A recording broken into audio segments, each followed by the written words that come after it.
നമസ്കാരം. 5 സംസ്ഥാനങ്ങളിലേക്ക് നടന്ന തെരഞ്ഞെടുപ്പിൽ ഒരു സംസ്ഥാനം പിടിച്ചെടുത്തെങ്കിലും കയ്യിലുള്ള രണ്ടും കയ്യിൽ നിന്നും വഴുതിപ്പോയ ഒന്നും ഉൾപ്പെടെ 3 സംസ്ഥാനങ്ങളിൽ കോൺഗ്രസിന് തിരിച്ചടിയേറ്റ ജനവിധിയാണ് ഉണ്ടായത്.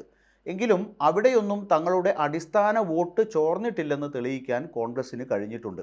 എന്നാൽ കോൺഗ്രസിന് മാത്രമല്ല, രാജ്യത്തെ കോൺഗ്രസ് ഇതര പാർട്ടികൾക്കും പ്രത്യേകിച്ച് ഇടതു പാർട്ടികൾക്ക് വലിയ തിരിച്ചടിയാണ് 4 സംസ്ഥാനങ്ങളിലെ തെരഞ്ഞെടുപ്പ് ഫലം നൽകിയത്. പ്രധാന ഇടതുപക്ഷ പാർട്ടികളായ CPM-നും CPI-ക്കും തെരഞ്ഞെടുപ്പിൽ എടുത്തു പറയാൻ നഷ്ടങ്ങൾ മാത്രമാണുള്ളത്. CPM-ന് രാജസ്ഥാനിലെ 2 സിറ്റിംഗ് സീറ്റുകളാണ് നഷ്ടപ്പെട്ടത്. 2018-ലെ തെരഞ്ഞെടുപ്പിൽ CPM-നൊപ്പം നിന്ന ദുംഗർഗഡ്, ഭദ്ര എന്നീ മണ്ഡലങ്ങൾ രണ്ടും നഷ്ടമായി. ദുംഗർഗഡിൽ ഗിരിധർലാൽ മഹിയയും ഭദ്രയിൽ ബൽവാൻ പുനിയയുമാണ് സീറ്റ് നഷ്ടപ്പെട്ട സിറ്റിംഗ് MLA-മാർ. ദുംഗർഗഡിൽ ഇത്തവണ ഗിരിധർലാൽ മഹിയ 3-ാം സ്ഥാനത്തേക്കാണ് പിന്തള്ളപ്പെട്ടത്. BJP സ്ഥാനാർത്ഥി താരാചന്ദ് 8125 വോട്ടിൻ്റെ ഭൂരിപക്ഷത്തിന് വിജയിച്ചപ്പോൾ കോൺഗ്രസിലെ മംഗളറാം ഗോദാര രണ്ടാമതെത്തി.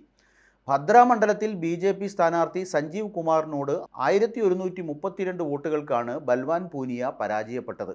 2020-ൽ അശോക് ഗെഹ്ലോട്ടും സച്ചിൻ പൈലറ്റും തമ്മിലുണ്ടായ തർക്കത്തെ തുടർന്ന് MLA-മാരെ പഞ്ചനക്ഷത്ര ഹോട്ടലിൽ താമസിപ്പിച്ചപ്പോൾ തൻ്റെ വയലിനെ വെട്ടുകിളിക്കൂട്ടത്തിൽ നിന്ന് സംരക്ഷിക്കുകയായിരുന്ന ഗിരിധർലാൽ മഹിയ അന്ന് വാർത്തകളിൽ ഇടം പിടിച്ചിരുന്നു.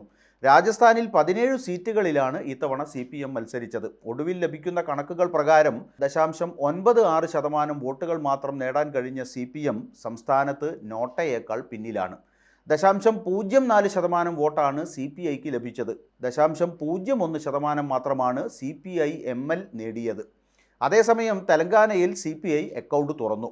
കൊത്തഗുഡം മണ്ഡലത്തിൽ വോട്ടെണ്ണി തീർന്നപ്പോൾ CPI സ്ഥാനാർത്ഥി K. സാംബശിവറാവു 26,547 വോട്ടുകൾക്ക് വിജയിച്ചു. ഓൾ ഇന്ത്യ ഫോർവേഡ് ബ്ലോക്കിൻ്റെ സ്ഥാനാർത്ഥിയെയാണ് സാംബശിവറാവു തോൽപ്പിച്ചത്. തെലങ്കാനയിൽ തെരഞ്ഞെടുപ്പിന് മുമ്പ് CPI കോൺഗ്രസുമായി ധാരണയിലെത്തിയിരുന്നു.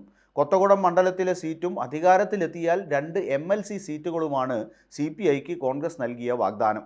അതേസമയം 17 സീറ്റുകളിൽ ഒറ്റയ്ക്ക് മത്സരിച്ച CPI-എമ്മിന് ഒന്നിൽ പോലും വിജയിക്കാൻ കഴിഞ്ഞില്ല. ഖമ്മം ജില്ലയിലെ പലയർ മണ്ഡലത്തിൽ മത്സരിച്ച CPM തെലങ്കാന സംസ്ഥാന സെക്രട്ടറി വീരഭദ്രം തമ്മിനേനിക്ക് 3-ാം സ്ഥാനമാണ് ലഭിച്ചത്. ഈ വർഷം ആദ്യം മുഖ്യമന്ത്രി പിണറായി വിജയൻ ഉൾപ്പെടെയുള്ള പ്രതിപക്ഷ പാർട്ടി നേതാക്കളെ പങ്കെടുപ്പിച്ച് BRS പൊതുയോഗം നടത്തിയത് ഖമ്മത്തായിരുന്നു. 0.22% വോട്ടാണ് CPM-ന് സംസ്ഥാനത്തൊട്ടാകെ ലഭിച്ചത്. CPI-ക്ക് 0.34%വും CPI-ML-ന് 0% വോട്ടുമാണ് ലഭിച്ചത്. മറ്റു സ്ഥാനാർത്ഥികളിൽ എടുത്തു പറയത്തക്ക സാന്നിധ്യം പോലും ആകാൻ കഴിയാതെ പോയ ഇടതുകക്ഷികളിൽ CPI-ക്ക് നേരത്തെ തന്നെ ദേശീയ പാർട്ടി സ്റ്റാറ്റസ് നഷ്ടപ്പെട്ടിരുന്നു. ഏക ഇടത് ദേശീയ പാർട്ടിയായ CPM-നും ദേശീയ പാർട്ടി പദവി നഷ്ടപ്പെടുമെന്നതിലേക്കാണ് തെരഞ്ഞെടുപ്പ് ഫലം വിരൽ ചൂണ്ടുന്നത്. 1952-ൽ പാർലമെന്റിൽ പ്രതിപക്ഷ നേതൃസ്ഥാനം വഹിച്ചിരുന്ന കമ്മ്യൂണിസ്റ്റ് ധാരയിൽപ്പെട്ടവർക്ക് 3/4 നൂറ്റാണ്ട് പിന്നിടുമ്പോൾ പ്രാദേശിക പാർട്ടികളായി ചുരുങ്ങേണ്ടി വരുന്നത് വിധി വൈപരീത്യമെന്നല്ലാതെ എന്തു പറയാൻ.